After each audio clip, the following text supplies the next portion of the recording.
Thank you, friends. Now, I invite Mother Provincial, Reverend Sister Damashine SIC, for the presidential address. Mother, your presence is a blessing, and we are honored to have you share in our celebration. May your word inspire us, your guidance strengthen us, and your love bless us.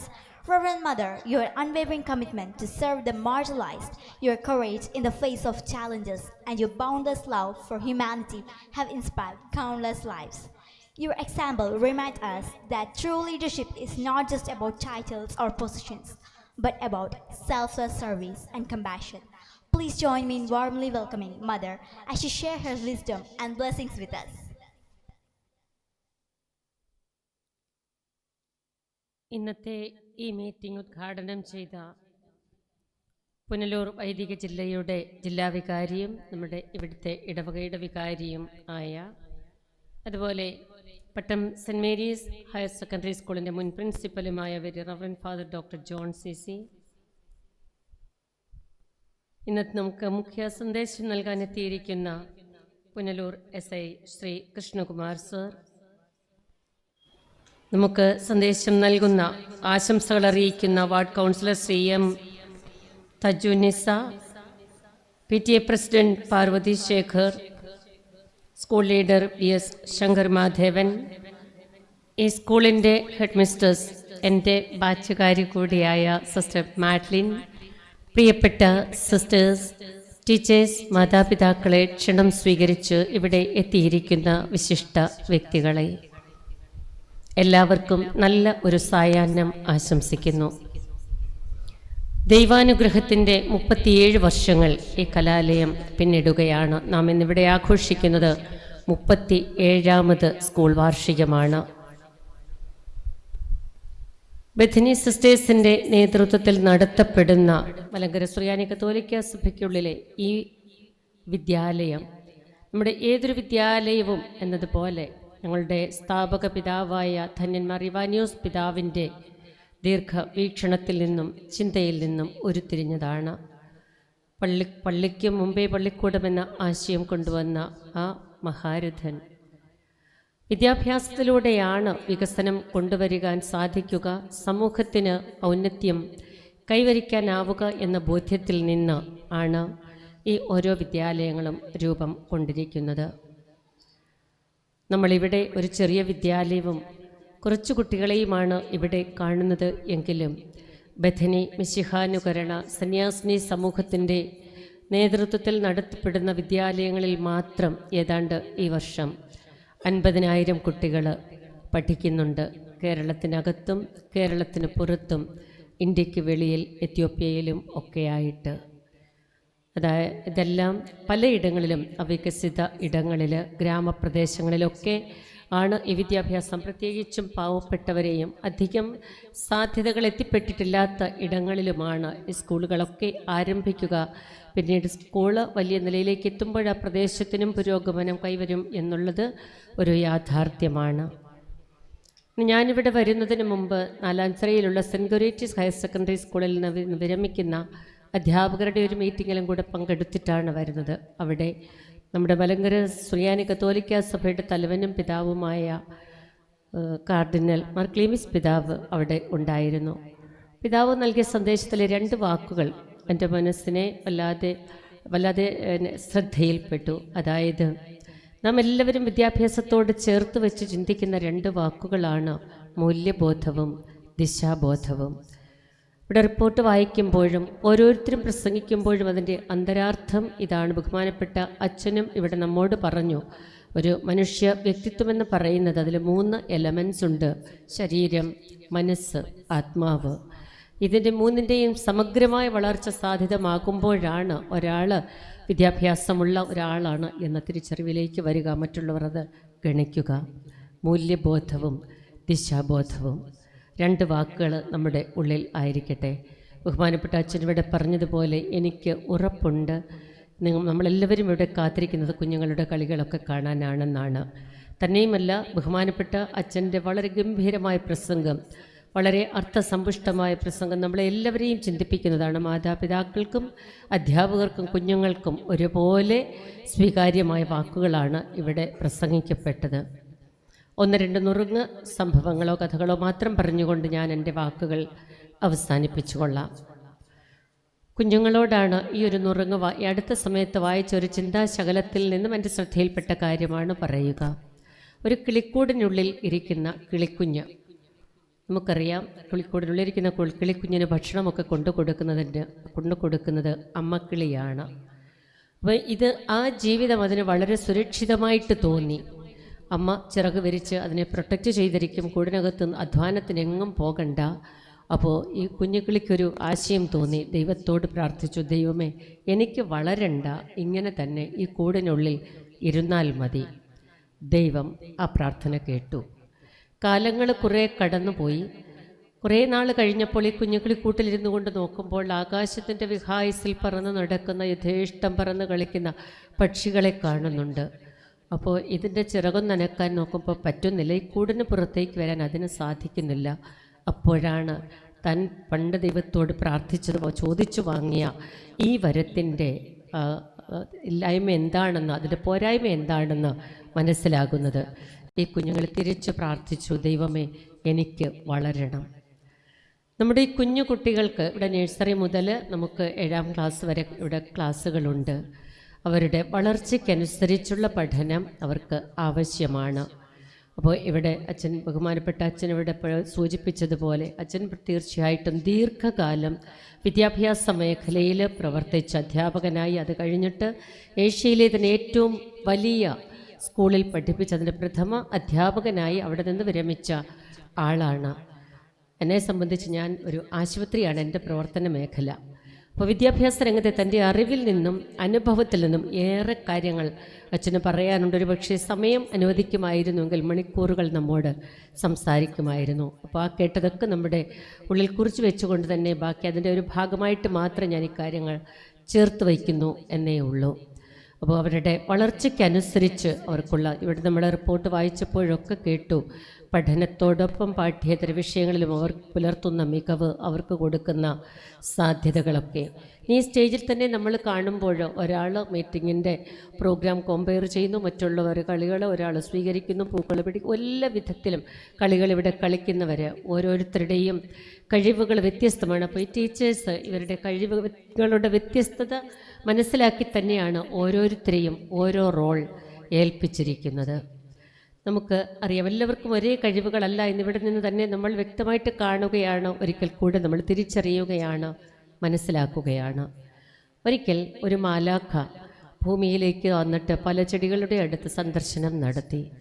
ആദ്യം പോയത് ഒരു മുല്ലപ്പൂ, നിറയെ പൂത്ത് നിൽക്കുന്ന മുല്ലയുടെ അടുത്തേക്കാണ്. മുല്ലയോട് കുശലമൊക്കെ ചോദിക്കുമ്പോൾ മുല്ലയ്ക്ക് പറയാനുള്ളത് പരിഭവമായിരുന്നു. എന്തു പറയാനാ, എനിക്ക് മറ്റൊരാളുടെ പരസഹായം കൂടാതെ എനിക്ക് നേരെ നിൽക്കാൻ സാധിക്കുന്നില്ല, അത് എൻ്റെ ദുഃഖമാണ്. അപ്പോൾ പരിസരം മുഴുവനും സുഗന്ധം പരത്തുന്ന പൂക്കൾ കൊണ്ട് നിറഞ്ഞു നിൽക്കുന്ന മുല്ലയ്ക്കും അതേക്കുറിച്ച് ബോധ്യമില്ല. ആകെക്കൂടെ പരിതപിക്കുന്നത് എന്തിനെക്കുറിച്ചാണ്, തനിക്ക് നേരെ നിൽക്കാൻ പറ്റുന്നില്ല, പരസഹായമില്ലാതെ നേരെ നിൽക്കാൻ പറ്റുന്നില്ല. അപ്പോൾ മാലാഖ അതേക്കുറിച്ച് ഈ മുല്ലയെ ബോധവൽക്കരിക്കാനായിട്ട് ശ്രമിച്ചു. അത് കഴിഞ്ഞപ്പോഴോർത്തു, എന്നാൽ ഇനി തോട്ടത്തിലെ അടുത്ത ചെടിയുടെ അടുത്തേക്ക് പോകാം. പിന്നീട് ചെന്നത് റോസാ ചെടിയുടെ അടുത്തേക്കാണ്. അപ്പോൾ റോസയോടും കുശലം ചോദിക്കുമ്പോൾ റോസ പറയുന്നുണ്ട്, മനോഹരമായ പൂക്കൾ അതിൽ വിടർന്നു നിൽക്കുന്നുണ്ട്, പക്ഷേ അതിൻ്റെ തണ്ടിലുള്ള മുള്ളുകളെക്കുറിച്ചാണ് അതിന് പരിതപിക്കാനുള്ളതും വേദന പങ്കുവയ്ക്കാനുള്ളതും. മനുഷ്യർ വന്നിങ്ങനെ പറിക്കാനായിട്ടൊക്കെ തുടങ്ങുമ്പോഴത്തേക്ക് ഈ മുള്ള് അവരുടെ കയ്യിൽ കൊണ്ടിട്ട് കൈ മുറിയുന്നുണ്ട്. ഈ മുള്ള് എനിക്കൊരു ഭാരമാണ്. അപ്പോഴും മാലാഖ പറഞ്ഞു, എല്ലാവരെയും ആകർഷിക്കുന്ന മനോഹരമായ പുഷ്പം നിന്നിൽ വിരിഞ്ഞു നിൽക്കുമ്പോൾ നീ അതിനെക്കുറിച്ചല്ലേ സന്തോഷിക്കേണ്ടത് എന്ന്. അത് കഴിഞ്ഞപ്പോൾ പിന്നെ പോയതൊരു വലിയ വൃക്ഷത്തിൻ്റെ, അപ്പോൾ ഈ വൃക്ഷത്തിനെങ്കിലും ഒരു സന്തോഷം പങ്കുവയ്ക്കാനുണ്ടാവും, ഒരു വടവൃക്ഷത്തിൻ്റെ അടുത്തേക്ക്. അതിനോട് കുശലം ചോദിക്കുമ്പോൾ അതിന് പറയാനുള്ളത് ശരിയാണ്, അതിൻ്റെ വേര് ആഴത്തിലോടിയിട്ടുണ്ട്, ഇലകൾ വിരിഞ്ഞ് പടർന്ന് പന്തലിച്ചു നിൽക്കുന്ന വൃക്ഷമാണ്. അതിൻ്റെ തണലിൽ അനേകം പേര് ആശ്വാസം തേടുന്നുണ്ട്, ശിഖരങ്ങളിൽ പക്ഷികൾ കൂടുവെച്ച് അതിൽ പാർക്കുന്നുണ്ട്. അപ്പോൾ ഇതിനോട് കുശലം ചോദിക്കുമ്പോൾ വടവൃക്ഷത്തിനും ഈ പറയുന്ന നന്മകളെക്കുറിച്ചൊക്കെ ചിന്തിക്കുന്നതിനേക്കാളും അതിന് പറയാനുള്ളത് ഇങ്ങനെയൊക്കെ എന്നെ എല്ലാവരും ഈ വിധത്തിലൊക്കെ ഉപയോഗിക്കാൻ മാത്രം എന്നെ സമീപിക്കുന്നു എന്നുള്ളതാണ്. എന്നാൽ എൻ്റെ ഈ തണൽ കൊണ്ട്, അല്ലെങ്കിൽ ഈ വലിയ ആകാരം കൊണ്ട് ഇതിൽ നിന്ന് മറ്റുള്ളവർ സ്വീകരിക്കുന്ന നന്മയെക്കുറിച്ചും അതിന് ചിന്തിക്കാൻ പറ്റുന്നില്ല. അത് കഴിഞ്ഞപ്പോൾ പിന്നെ കായൽ തീരത്തേക്ക് പോയി. അവിടെ വിരിഞ്ഞു നിൽക്കുന്ന താമരയെ കണ്ടു. താമരയോട് കുശലം ചോദിക്കുമ്പോൾ താമരയ്ക്കും വിഷമം പറയാനുണ്ട്. എൻ്റെ വേര് ഈ ചേറിനുള്ളിലാണ്, ഞാൻ വേര് ഉറപ്പിച്ചിരിക്കുന്നത് ചേറിനുള്ളിലാണ്. പണ്ട് ക്ലാസ്സുകളിൽ പഠിച്ചിട്ടുണ്ടല്ലോ, പങ്കത്തിൽ നിന്ന് ചെന്താമര, കാർമേഘത്തിൽ നിന്ന് മിന്നൽക്കൊടി. നമ്മൾ നോക്കുമ്പോൾ ഈ മാലാക്ക പറഞ്ഞു കൊടുത്തു, ചേറിനുള്ളിലാണ് നീ നിൽക്കുന്നതെങ്കിലും ഈ വെള്ളത്തിന് മീതെ നീ വിരിഞ്ഞു നിൽക്കുമ്പോൾ നിൻ്റെ ഒരു ഇതളിലെങ്കിലും അല്പം പോലും ചേറിൻ്റെ അംശമില്ലല്ലോ. വളരെ മനോഹരമായിട്ട്, നമുക്കറിയാം നമ്മുടെ ദേശീയ പുഷ്പവുമാണല്ലോ താമര. അപ്പോൾ ഇത്രയും വലിയ നന്മ നിനക്കുണ്ടായിട്ട് എന്തേ അത് കാണാൻ സാധിക്കാതെ പോകുന്നത്? അപ്പം നമുക്കറിയാം, നമ്മുടെ എല്ലാവരുടെയും ഉള്ളിൽ ദൈവം വ്യത്യസ്തമായ നന്മകളാണ് നിക്ഷേപിച്ചിരിക്കുന്നത്. മാതാപിതാക്കൾ അത് തിരിച്ചറിയണം, അധ്യാപകരത് തിരിച്ചറിയണം. കുഞ്ഞുങ്ങളെ ആ നന്മയിൽ നിന്ന് കൂടുതൽ അതിൽ വളർത്തിക്കൊണ്ട് വരാനും പുറത്തേക്ക് വരാനും വലിയവരായി തീരാനും ഉള്ള ആ ഒരു സാഹചര്യമാണ് നാം ഒരുക്കേണ്ടത്. കുട്ടികളുടെ വിദ്യാഭ്യാസം അതൊരു കൂട്ടുത്തരവാദിത്വമാണ് മാനേജ്മെൻറ്റിൻ്റെ. തീർച്ചയായിട്ടും സിസ്റ്റർ മാഡ്ലിൻ ഹൈസ്കൂളിൽ നിന്ന് വിരമിച്ച് അതിനുശേഷം ഇവിടെ വന്നിരിക്കുന്ന ആളാണ്. വിദ്യാഭ്യാസ രംഗത്ത് വളരെ പ്രാവീണ്യം നേടിയ ആളാണ്. സിസ്റ്ററിൻ്റെ നേതൃത്വത്തിൽ പ്രിയപ്പെട്ട അധ്യാപകർ എല്ലാവരും തന്നെ, അതുപോലെ അനധ്യാപകർ, രക്ഷാകർത്താക്കൾ, PTA അവരുടെ പ്രസിഡൻ്റ് ഉൾപ്പെടെയുള്ള PTA കമ്മിറ്റി അംഗങ്ങളൊക്കെ നിങ്ങൾ നൽകുന്ന പ്രചോദനം, നിങ്ങളുടെ എടുക്കുന്ന കൂട്ടുത്തരവാദിത്വം ഈ സ്ഥാപനത്തെ നല്ല രീതിയിൽ മുന്നോട്ട് കൊണ്ടുപോകുവാനും ഇതിവിടെ പഠിക്കുന്ന കുട്ടികളുടെ വിദ്യാഭ്യാസം മികവുറ്റതാക്കി തീർക്കുവാനും നിങ്ങളിവ ചേർന്ന് നിൽക്കുന്നതിന് നിങ്ങൾക്ക് ഈ സമയം ഞാൻ നന്ദി പറയുകയാണ്. വളരെ പ്രധാനമായിട്ട് പ്രിയപ്പെട്ട അച്ഛൻ ഇവിടെ നമ്മുടെ തൊട്ടടുത്ത ദേവാലയത്തിൻ്റെ തന്നെ വികാരിയാണ്. ജില്ലയുടെ ഒക്കെ ചുമതലയുണ്ടെങ്കിലും അച്ഛൻ പറഞ്ഞു, നമ്മുടെ റിപ്പോർട്ട് വായിച്ചപ്പോഴും കേട്ടു, പ്രധാന ദിവസങ്ങളിലൊക്കെ ഇവിടെ വരികയും കുഞ്ഞുങ്ങൾക്ക് സന്ദേശങ്ങൾ നൽകുകയും മാർഗനിർദ്ദേശങ്ങൾ നൽകുകയും ഉണ്ട്. ഇത്രയും അറിവുള്ള അതുപോലെ തന്നെ ഇത്രയും കഴിവുള്ള, ദിശാബോധം കൊടുക്കാൻ പ്രാപ്തിയുള്ള ഒരു വൈദികനെ നമുക്ക് ഇവിടെ ലഭിക്കുക എന്ന് പറയുന്നത് തീർച്ചയായിട്ടും വളരെ വിലപ്പെട്ട സംഗതി തന്നെയാണ്. തൻ്റെ അനുഭവത്തിൽ നിന്ന് നമ്മുടെ കുഞ്ഞുങ്ങൾക്ക് നല്ല ദിശാബോധം കൊടുക്കുവാനും അവരെ വളർത്തിക്കൊണ്ട് വരുവാനുമായിട്ട് സാധിക്കും. തീർച്ചയായിട്ടും നമ്മുടെ കുഞ്ഞുങ്ങൾക്ക് ഇവിടെ പഠിക്കാനുള്ള എല്ലാ സാഹചര്യങ്ങളും, ഇതുവരെ നമുക്ക് 7ാം ക്ലാസ് വരെയാണല്ലോ ഇവിടെയുള്ളത്, കുട്ടികൾക്ക് പഠിക്കാനുള്ള എല്ലാ സാഹചര്യങ്ങളും ഇവിടെ ഒരുക്കിയിട്ടുണ്ട്. അപ്പോൾ നിങ്ങൾ ഇവിടെ ഞങ്ങളോട് കാണിക്കുക. തീർച്ചയായിട്ടും മാതാപിതാക്കൾ ഈ സ്കൂൾ തിരഞ്ഞെടുക്കുമ്പോൾ നിങ്ങളുടെ ഉള്ളിൽ ഒരു ചിന്തയുണ്ടല്ലോ, നിങ്ങളുടെ മക്കൾക്ക് നിങ്ങൾ ആഗ്രഹിക്കുന്ന വിധത്തിലുള്ള നിലവാരമുള്ള വിദ്യാഭ്യാസം ഇവിടെ നിന്ന് ലഭിക്കും എന്ന്. നമുക്കറിയാം, ഏതൊരു കെട്ടിടത്തിൻ്റെയും അടിസ്ഥാനം എത്ര ശക്തമായിട്ട് ഇടുമോ അതനുസരിച്ചാണല്ലോ മുകളിലേക്ക് അത് പണിയപ്പെടുക. ഇവിടെ നമ്മൾ ഈ കുട്ടികൾക്ക് കൊടുക്കുന്നത് മികച്ച അടിസ്ഥാനമാണ്. അത് ഇനിയും ഉറപ്പുള്ളതായി തീരുവാൻ നിങ്ങൾ എല്ലാവരുടെയും സഹകരണങ്ങൾ പ്രതീക്ഷിച്ചുകൊണ്ട്, പ്രിയപ്പെട്ട സിസ്റ്റേഴ്സിന് ഇവിടെ ആയിരിക്കുന്നവർക്കൊക്കെ നിങ്ങൾ കൊടുക്കുന്ന എല്ലാ സഹായവുമൊക്കെ മനസ്സിൽ സൂക്ഷിച്ചുകൊണ്ട് എല്ലാറ്റിനും നന്ദി പറഞ്ഞുകൊണ്ടും നല്ല ഒരു സന്ധ്യ ആശംസിച്ചുകൊണ്ട് എൻ്റെ വാക്കുകൾ നിർത്തുന്നു. ദൈവം നമ്മളെ ധാരാളമായി അനുഗ്രഹിക്കട്ടെ.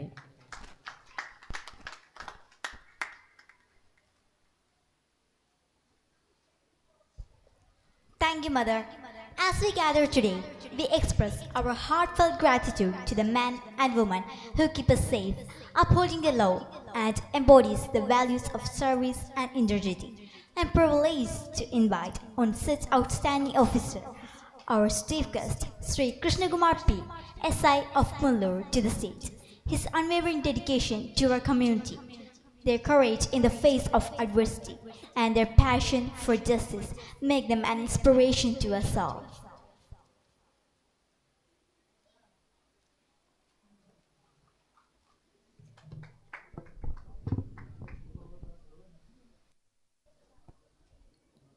ബഹുമാന്യായ reverend father John sir, reverend mother ഡെമേസി, വാർഡ് കൗൺസിലർ താജുന്നിസ,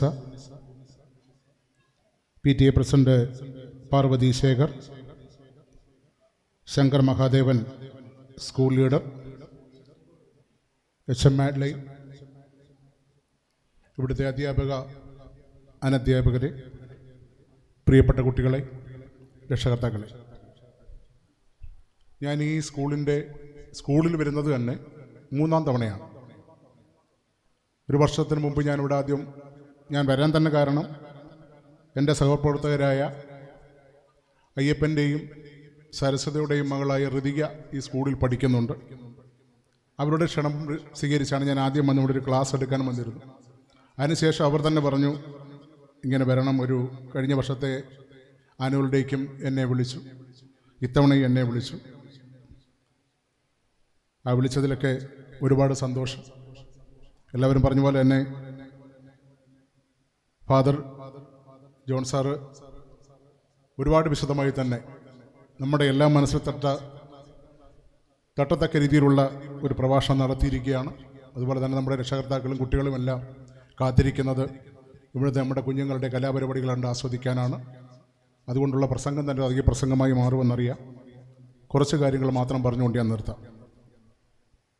37 വർഷം ഈ ബദനി സ്കൂൾ പിന്നിടുമ്പോൾ അതിൻ്റെ പിന്നിലുള്ള ഉയർച്ചയും താഴ്ചയും കഷ്ടപ്പാടുകളുമൊക്കെ ഇതിന് പിന്നിൽ കാണും. ഈ പരുവത്തിലൊക്കെ എത്തിയതിൻ്റെ പിന്നിലൊക്കെ ഒരുപാട് പേരുടെ പ്രയത്നങ്ങളുണ്ട്. അതിൻ്റെയൊക്കെ ഫലമായിട്ടാണ് ഈ സ്കൂള് ഈ ഉന്നതിയിലെത്തി നിൽക്കുന്നതും. ഇവിടെ ഇപ്പോൾ 7-ാം ക്ലാസ് വരെയാണ് ഉള്ള കുട്ടികളാണ്.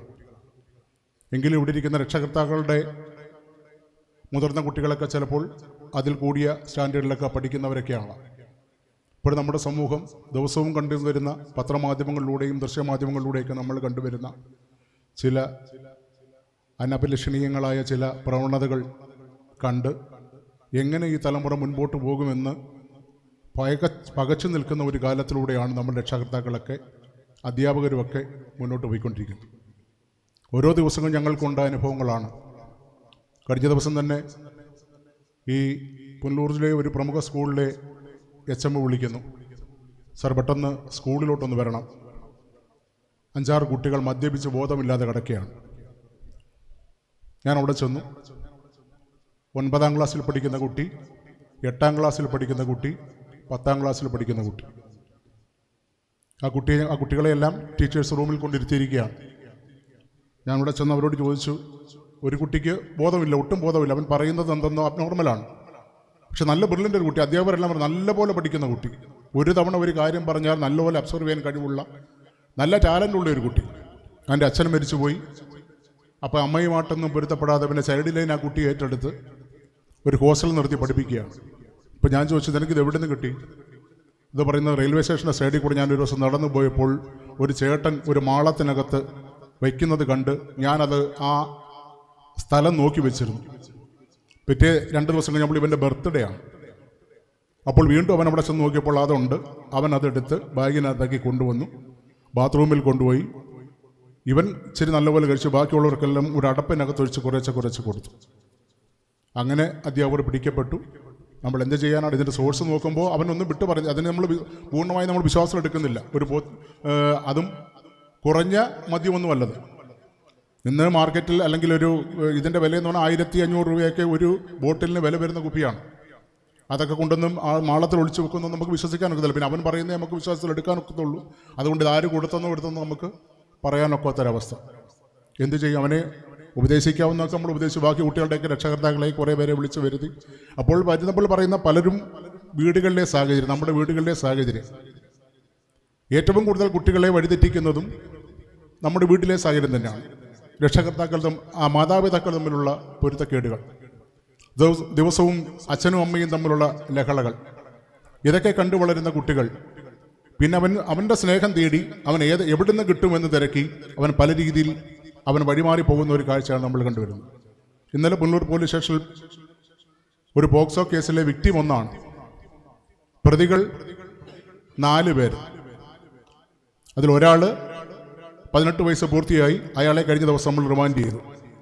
പിന്നീട് കുട്ടിയുടെ കൗൺസിലിംഗ് നടത്തിയപ്പോഴാണ് വീണ്ടും തെളിഞ്ഞു വന്നത്. അപ്പോൾ പിന്നീട് പിടിക്കപ്പെട്ട 3 കുട്ടികളും 16ഉം 17ഉം വയസ്സുള്ള കുട്ടികളാണ്. അവർ ജുവനൈലായി പോക്സോ കേസിലെ പ്രതികളാണ്. ഇതൊക്കെ മാറിപ്പോയെന്ന് പറഞ്ഞാൽ നമ്മുടെ ഈ സമൂഹ മാധ്യമങ്ങളുടെ ഇടപെടലും സമൂഹ മാധ്യമങ്ങളിലൂടെ നമുക്ക് പരസ്പരം സംവദിക്കാനുള്ള മാർഗങ്ങളുമൊക്കെ വളർന്നു വന്നു. നമ്മളിനി എത്ര പറഞ്ഞാലും നമ്മൾ ആ മൊബൈൽ വിഡ്രോൾ സിംറ്റംസിൽ നിന്നും വിട്ടുമാറാൻ നമുക്ക് പാടാണ്. കാരണം നമ്മുടെ കോവിഡ് എന്ന് പറയുന്ന ഒരു മഹാമാരി നമ്മളെ കൊണ്ട് എത്തിച്ചത് നമ്മുടെ കുട്ടികളുടെ കയ്യിൽ, ഇല്ലാത്തവൻ്റെ കയ്യിൽ വരെ നമ്മൾ കാശ് കൊടുത്തും അധ്യാപകരും മറ്റും മേടിച്ച് കൊടുത്ത് മൊബൈൽ അവൻ്റെ കയ്യിൽ കൊടുത്ത് പഠിക്കാൻ ഏൽപ്പിച്ച ആ സമയം തൊട്ട് കുട്ടികൾ വഴിതെറ്റി പോകാൻ തുടങ്ങി. ഇൻസ്റ്റാ അക്കൗണ്ട് ഇല്ലാത്ത 8ാം ക്ലാസ്സിലും 7ാം ക്ലാസ്സിലും പഠിക്കുന്ന കുട്ടികൾ പോലും ഇല്ല. അവർക്ക് വരെ അക്കൗണ്ടുകളാണ്. അതിൽ വെച്ച് അവർ പുതിയ പുതിയ സൗഹൃദങ്ങൾ തേടി പോകുന്നു, അതിലൂടെ അവർ വഴിമാറി പോകുന്നു. അപ്പോൾ നമ്മുടെ മക്കൾ, ഇന്നത്തെ സാഹചര്യം എന്ന് പറഞ്ഞാൽ നമ്മുടെ മക്കൾക്കൊന്നും ഒരിക്കലും പഠനത്തിനോ ആഹാരത്തിനോ വസ്ത്രത്തിനോ പഠനത്തിനോ ഒന്നും ഒരു ബുദ്ധിമുട്ടുമില്ല. നമ്മുടെ ഒന്നും പഴയ തലമുറ പോലെയല്ല. ഒരുപാട് ബുദ്ധിമുട്ടി പഠിച്ച, നല്ല പുസ്തകങ്ങളില്ലാത്ത, നല്ല ഡ്രസ്സുകളില്ലാതെ, നല്ല ഭക്ഷണമില്ലാതെ പഠിച്ച ഒരു തലമുറ പണ്ടുണ്ടായിരുന്നു. ആ തലമുറയൊന്നും ഇങ്ങനെ വഴിതെറ്റി പോയില്ല. എല്ലാ സുഖസൗകര്യങ്ങളും നമ്മുടെ മക്കൾക്കുണ്ട്. പഠിച്ചാൽ മാത്രം മതി. ഏത് രീതിയിലും നമ്മുടെ മക്കളെയൊക്കെ രക്ഷകർത്താക്കൾ രാവിലെ അമ്മ ചോറും പൊതികെട്ടി കൊടുത്ത് വിടുന്നു, കൂട്ടിരുന്ന് പഠിപ്പിക്കുന്നു. അച്ഛൻ രാവന്തിയോളം പണിയെടുക്കുന്നു, മക്കളെ പഠിപ്പിക്കുന്നു. അവരുടെയൊക്കെ ചിന്ത എന്താണ്? നാളെ എൻ്റെ മക്കൾ നല്ല നിലയിലെത്തി അവൻ്റെ ഒരു ഭാവി കരുപിടിപ്പിക്കാനും വേണ്ടി അക്ഷീണം പറയുന്നതൊക്കെ നമ്മുടെ മാതാപിതാക്കൾ. ആ ഒരു ചിന്തയൊന്നും നമ്മുടെ മക്കൾക്ക് ഇല്ലാതെ പോകുന്നു. ഫാദർ പറഞ്ഞ പോലെ ദൈവവിശ്വാസം കുറഞ്ഞു വരുന്ന ഒരു കാലഘട്ടം കൂടായി മാറി. പണ്ടൊക്കെ, ഇപ്പോൾ നമ്മുടെ മക്കളൊക്കെ എത്ര പേര് വൈകിട്ട് വീട്ടിൽ പ്രാർത്ഥിക്കും? ഞാൻ ഈ പ്രായത്തിൽ ഞാൻ വീട്ടിൽ ചെന്നാൽ കുളിച്ചിട്ട് 2 മിനിറ്റ് എൻ്റെ പൂജാമുറിയിൽ കയറി ദൈവമേ എന്ന് വിളിക്കാതെ, വരുന്ന വഴിക്ക് ഒരു കുരിശ് കണ്ടാൽ ഒന്ന് കൈ വെക്കാതെ, കൈ നെഞ്ചത്ത് വെക്കാതെ, ഒരു മോസ്ക് കണ്ടാലൊന്ന് കൈ നെഞ്ചത്ത് വെക്കാതെ ഞാൻ പോകില്ല. അതെന്നെ എൻ്റെ രക്ഷകർത്താക്കളോട്. എൻ്റെ അച്ഛനൊരു യുക്തിവാദിയായിരുന്നു. അച്ഛൻ ദൈവവിശ്വാസിയല്ലായിരുന്നു, പക്ഷേ എൻ്റെ അമ്മ നല്ല വിശ്വാസിയായിരുന്നു. ആ വിശ്വാസം കണ്ട് വളർന്നവനാണ് ഞാൻ ഇന്നും അന്നും എന്നും. അങ്ങനെ ഒരു തലമുറയ്ക്ക് ഒരിക്കലും വഴിവിട്ടു പോകാൻ ചിലപ്പോൾ 2 തവണ ആലോചിക്കേണ്ടി വരും. അതുകൊണ്ട് നമ്മുടെ മക്കളെ നമ്മൾ സ്നേഹിക്കുക. എപ്പോഴും വൈകിട്ട് വരുമ്പോൾ നമ്മളൊരിക്കലും അച്ഛനും അമ്മയും തമ്മിലുള്ള കലഹങ്ങളൊന്നും മക്കളെ അറിയിക്കുക. അത് നമ്മുടെ ചുമരുകൾക്കുള്ളിൽ മാത്രം ഒതുങ്ങി മക്കൾ കേൾക്കാതെ, എന്തെങ്കിലും ചിലപ്പോൾ ഇല്ലാത്ത വീടുകളൊന്നും കാണില്ല, അതൊന്നും നമ്മുടെ മക്കളെ അറിയിക്കാതെ വൈകിട്ട് വരുമ്പോൾ കൂടിയിരുത്തി അവൻ്റെ തോളിൽ കൈയിട്ട് മകനെ ഇന്നെന്ത് പഠിപ്പിച്ചു, ആരെയൊക്കെ കണ്ടു, കൂട്ടുകാരൊക്കെ എങ്ങനെയുണ്ട് എന്നൊക്കെ ചോദിച്ചു കഴിഞ്ഞാൽ, നമ്മളവനെ സ്നേഹിക്കുന്നു അല്ലെ അവളെ സ്നേഹിക്കുന്നു എന്നുള്ളൊരു തോന്നൽ അവരുടെ മനസ്സിലുണ്ടായിക്കഴിഞ്ഞാൽ ഒരു പരിധിവരെ കുട്ടികളുടെ ഈ ദുഷ്പ്രവണതകളിൽ നിന്നൊക്കെ ഒരു പരിധിവരെ നമുക്ക് അവരെ പുറകോട്ട് വലിക്കാൻ സാധിക്കും. അതുകൊണ്ട് എൻ്റെ മക്കളോടും രക്ഷകർത്താക്കളോടും എല്ലാം പറയാനുള്ളത്, നല്ല ഒരു തലമുറയായി വളർന്നു വരാൻ ഈ സ്കൂളിലെ ശിക്ഷണവും ഇവിടുത്തെ അധ്യാപകരുടെയും ഉള്ള പ്രേരണയും എല്ലാം കൊണ്ട് നല്ലൊരു സമൂഹമായി മാറി വരാൻ ദൈവം അനുഗ്രഹിക്കട്ടെ. ഈ ചടങ്ങിലേക്ക് എന്നെ വിളിച്ച ഇതിൻ്റെ അധ്യാപകർക്കും PTA-ക്കും എല്ലാം നന്ദി പറഞ്ഞുകൊണ്ട് നിർത്തട്ടെ. നമസ്കാരം.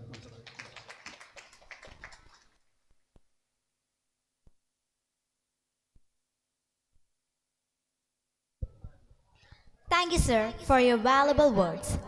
Now, let's move on to the key of quotes. The pursuit of knowledge is a lifelong journey, and every step forward is a triumph. As the saying goes, the root of education is bitter, but its fruit is sweeter. Today, we celebrate the students who embodies this spirit, striving for excellence and pushing boundaries. As our motto says, lighter the life to lighting the world.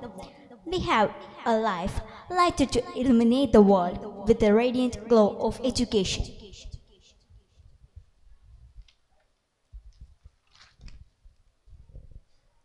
A beacon of hope, shining bright to guide others through the path of knowledge and wisdom. A heart developed to discipline darkness unminded at a time with the transformation power of learning. Please join in warmly welcoming our students who are the future leaders, innovators, and change makers of the world. May their words inspire you.